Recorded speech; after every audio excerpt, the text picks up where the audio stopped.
what I call the 3 phases of awakening. And the first phase is where you sort of come into this awareness that life can get better if you get more positive.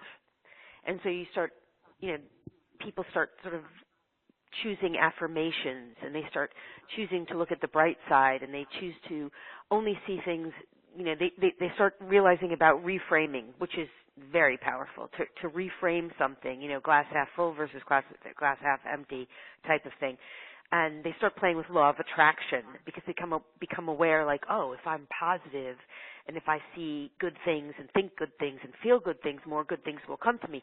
And that's absolutely an important and significant part of the journey, and it never stops. It never ends. It's not like you stop doing that, but it's still just the first phase, because then what ends up happening eventually along the journey is that you start to realize there's some stuff that it doesn't matter what you do or how much you smile on it or reframe it. You're kind of like dealing with some what I call shadow stuff, right?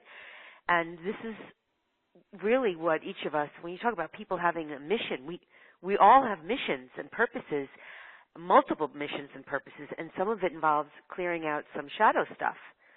So some people will find that there's some shadow stuff that they can't pretend or ignore or sweep under the carpet any longer.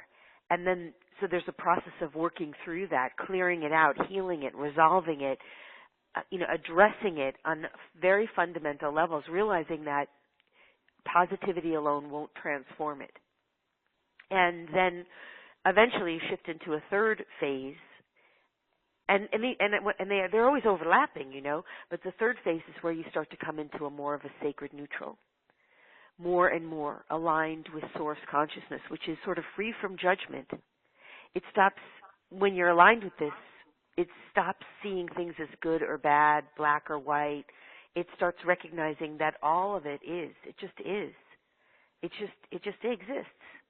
And that this isness allows you to really focus on the things that you want to bring more of, because you're no longer in resistance or reaction to the things you want less of.